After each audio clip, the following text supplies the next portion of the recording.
On March 10, 2018, St. Paul's Episcopal Church in Richmond, Virginia, hosted Bending Toward Truth, a forum on race and religion in Richmond. The forum was presented by the St. Paul's History and Reconciliation Initiative, which was formed, in the words of its mission statement, that in light of our Christian faith, we will trace and acknowledge the racial history of St. Paul's Episcopal Church in order to repair, restore, and seek reconciliation with God, each other, and the broader community. Part 3, Bending Toward Truth, a forum on race and religion in Richmond. Truth-telling and reframing Richmond's story, March 10, 2018. In Part 3, Rob Corcoran, the strategic advisor for community trust building at Initiatives of Change and a founder of Hope in the Cities, facilitates a conversation about truth-telling and reframing Richmond's story with Mark Constantine, President and CEO of the Richmond Memorial Health Foundation, and Christy Coleman, CEO of the American Civil War Museum. And to start off this part of the program, we're very fortunate to have two people who are engaged every day in efforts to inform, to educate, and to advocate for the kind of change that we need. Christy Coleman is the CEO of the American Civil War Museum, and Mark Constantine, who is the president and CEO of the Richmond Memorial Health Foundation. Mark is also a board member of the Episcopal Relief and Development. So without further ado, I'm going to toss a couple of questions to the two of them. I'll start off with Christy.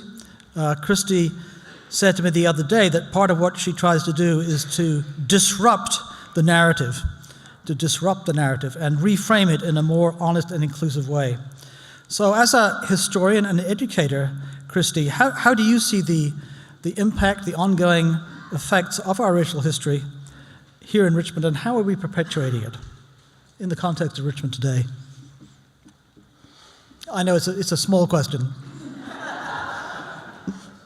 Well, let me just say that it's not just a matter of how Richmond chooses to frame it. It's a national framing. And that framing at its core, part of the reason, let me back this up just a little bit. Okay, so in our field, in the public history field, museums, we have been engaged in this conversation, quite frankly, for the last 30 years. And the conversation always seemed to be around this idea of what I refer to as more additive history. It's very frustrating to me. This idea that, well, if we talk a little bit more about these people and their contribution, then everybody feels okay. And essentially, that is not a way to be honest about what was really happening in the past. Historians have spent a considerable amount of time really helping us understand the richness and the nuance and the fullness of history. And museums, regrettably, have always tended to be at least 10 years behind the scholarship if you're lucky. And so, well, it takes us time to figure out where the stuff is and how to build an exhibit and, all of that. But it was frustrating for me, this additive approach, because inherently what I would hear at first from my superiors when I was just a weebie starting out was, well, what are we going to have to give up? Because the tour can only last 45 minutes, right? Oh, well, I love talking about that vase in the corner. I mean, that was Mrs. So-and-so's favorite vase.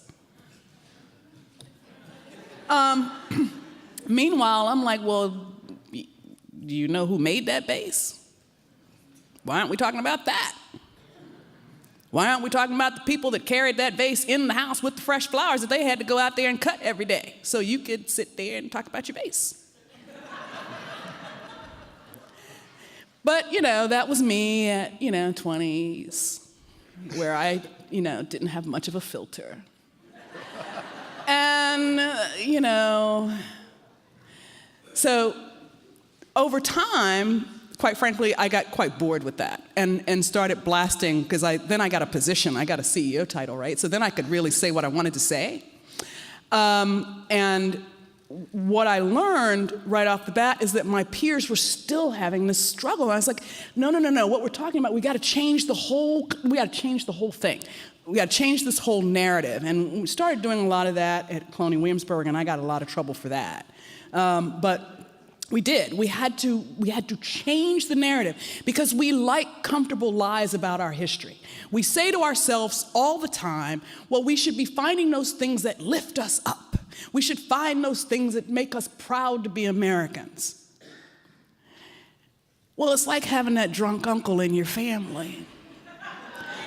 You can love them, but let's not pretend they're not alcoholics. Okay?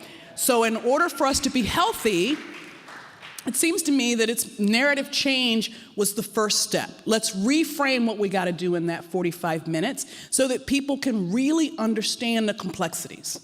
Now, having been in Richmond for 10 years and dealing with landscape and history and dealing with all of the really interesting things that I have experienced in this role, it occurs to me, and I was sharing this with colleagues at one of our national conferences last year, I said, are we sure we're talking about narrative change anymore? It seems to me what we've got to do now is disrupt the basis on which these narratives are being told. It is not enough anymore to try to build on something that's wrong from the beginning. And so this is a long answer to your question, Rob. So then you get to talk the rest of the way, time might. But that's what I do, and that's part of the reason why I think, frankly, in spite of all of the disruption that has happened, particularly around Civil War history here in Richmond, and I'd like to think that some of us in this room have been a part of that disruption. I'd like to think that the disruption that the cracks that we've been putting in this narrative that we've held on to so tightly, that has been so incomplete and in most cases so wrong. I would like to think that what has happened has allowed my institution to grow and to flourish and to find new voices and new audiences and really allow us to look at the most disruptive period in American history, honestly. And when we do that, when we stop the comfort of the lie that has permeated, one of the biggest in my view is the lie that somehow freedom was given by the good old Yankees, right? Or that, black people were really happy in slavery and at least they got God in the mix, right? Oh, I have heard people have walked in my office in 2015 and said that to me. But, at least with slavery, black people, they found Jesus.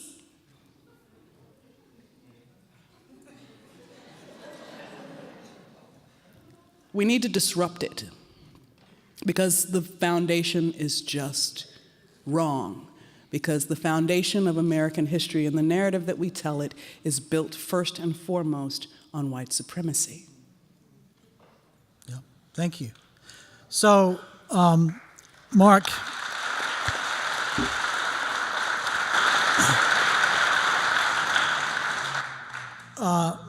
the work of the Richmond Memorial Health Foundation, as I understand it, is really dedicated to addressing the social, economic, structural conditions that lead to poor health outcomes.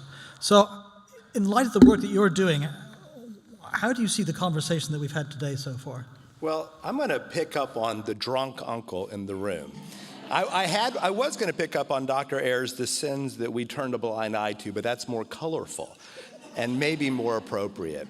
I know, right? So I'm going to just lift up 6 or 7 ways I think structural racism pervades our common life and compromises our health. One is a very basic one, and it's in the profound disparities in life expectancies in our city within a 2-mile driving distance. And it is a profound 20-year life expectancy gap grounded particularly and primarily in race. And so when I read that, I cry, because it suggests to me that somehow we value white lives more than we value the lives of people of color. A second very profound and disturbing trend, especially in a city that prides itself in having an escalating housing market, is what our limited housing opportunities are for safe, decent, and affordable housing, primarily for people of color. In our midst, we have public housing projects where lives are daily compromised. And we have an increasing number of our citizens who are paying more than 30 or 50% of their wages for housing, which means they have to compromise on food and medication and other of the fundamental basics of a good human life. Every day when I jump in my car to go the 3 miles from where I live to my office, I have to remind myself that far too many people in our region, again, particularly people of color, do not have public transportation that can take them from their home to their job in less than an hour. One day, because I just wanted to see what it would be if I lived in one spot and had to get to my office, it actually took me 4 hours and 17 minutes and required that I walk the last 3/4 of a mile. I'm not a big sort of scholar or practitioner in the public education space, but I know enough to know that the lack of investment in public education in our region will severely and significantly limit the life opportunities of remarkable young girls and boys today. 2 more and then I'll be quiet. 3 more. One is wealth. Several years ago, there was a book written called Black Wealth, White Wealth. And if you haven't read it, I encourage you to read it. And it talks about the extraordinary differences in wealth between people of color and majority white people. And it's stunning and saddening. And there is a line in the book about the sedimentation of inequality. And it's a phrase I've never been able to get off of my mind after reading in the 1990s. But money really matters. And having money in the bank when your car breaks down really matters. And we really need to look at the profound disparities in wealth in our region. And the last 2. And it was mentioned earlier today with intentionality that when I think it was either Ben or Mary Tyler Cheek were starting a nonprofit, they had a racially balanced board. If you look closely at sort of the racial structure of Richmond's nonprofits, it's disproportionately white people. And one thing I think we all know is that when you have a mix of people in a conversation and different perspectives can be heard, different vulnerabilities and fears can be lifted up, and new strategies can be developed, my guess tells me solutions will be better and more reflective of the communities they're intended to serve. So as you serve on board, just look around and see who's at the table and who's not. And real intentionality about that, I think, stands to make our region better. And the 7th, and it's been mentioned a few times today, is I think no matter how wonderful our region is, and it is quite extraordinary, the fact that we do not have lifted up enough, we do not have elevated in public discourse, we do not create the opportunity for the people who really are affected by the profound disparities that we are talking about to imagine the future that they want to create, and to have the agency and decision-making power and resources to create for themselves and our region a more just and equitable place.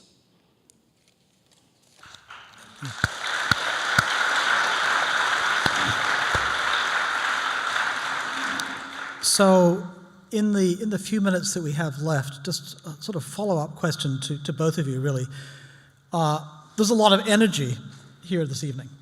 I think one feels that. And I guess my question is, given all that we've heard and what you two have just talked about, if there were one thing that people of faith could do leaving here today to make a difference in some of these areas, what might that be?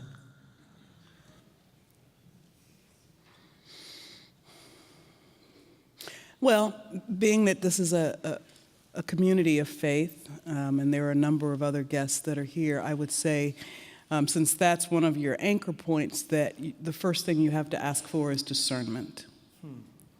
Ask your Creator to open your eyes and give you discernment, so you can look at what is right in front of you and has been right in front of you all along, to take away the blinders so you can actually see it. And then, using the talents that your Creator has given you, find your space to make the difference.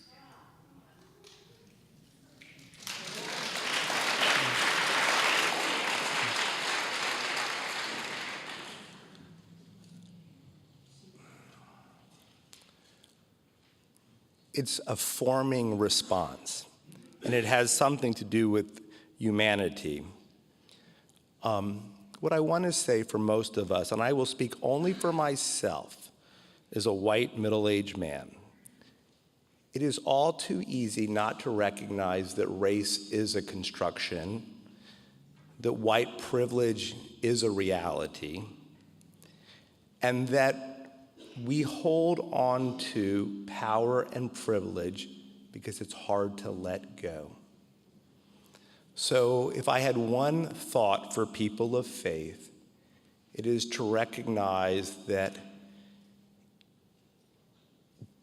the recognition of power and privilege in construction must lead us to a new way of sharing power, redefining a common humanity that fully embraces blackness and doesn't run away from it nor negate it.